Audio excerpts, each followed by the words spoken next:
Hi, my name's John Butcher. I have a daughter in Year 8. I've experienced two parents' evenings. The Year 7 one was a little bit different to what you'd expect from a primary school. At primary schools, you're used to a one-to-one with teachers in a quiet environment. When you come to Banbury School for Year 7, you'll see lots of teachers all in the same venue. It can seem a little bit chaotic, it can seem a little bit daunting.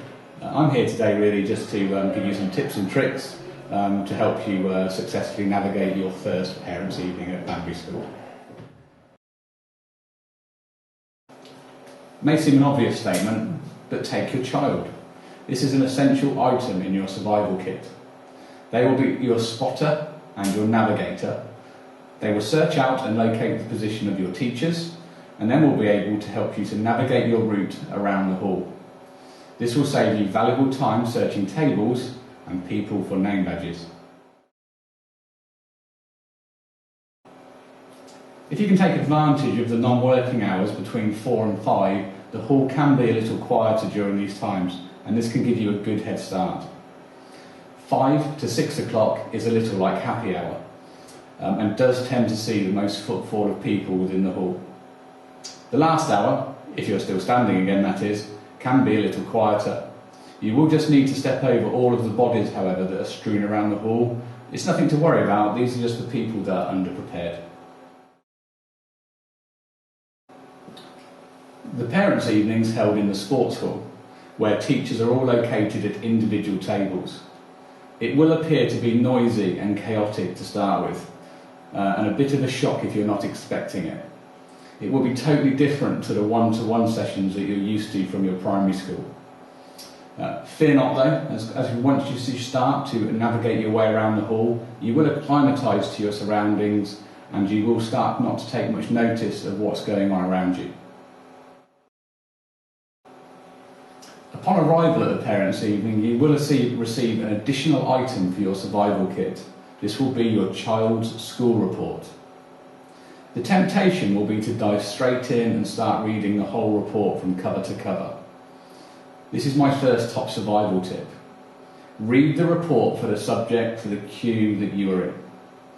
This will save time, it will break down the reading of the report and mean you arrive at your teacher with the information of your child's progress in that subject fresh in your mind.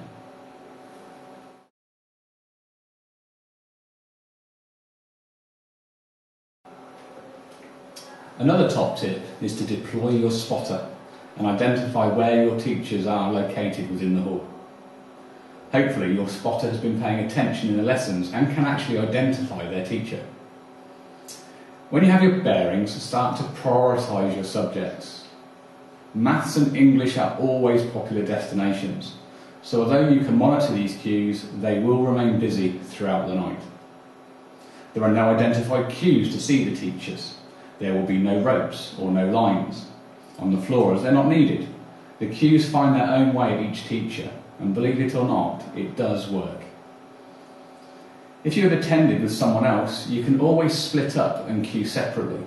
It will mean that you see the teacher on your own, but this can be a good tip if you are pushed for time. Above all, don't panic, stay calm. There is always plenty of time to speak to the teachers.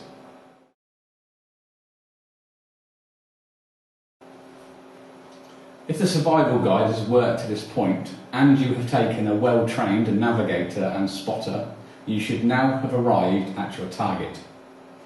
The meeting is like a mini health check to give an overview of your child's progress and an opportunity to view some of their work.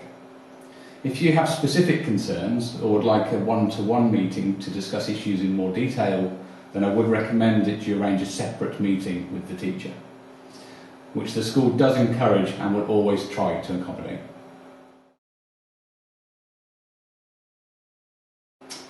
As with any journey, it is important to take a break. If you need time out or just a quick pick-me-up, there are always plenty of tea and biscuits. I have successfully navigated a Year 7 and a Year 8 parents' evening, and I'm here to tell you the tale today. The Year 7 Parents' Evening was a real shock to my system, and I would have really benefited from my own survival kit.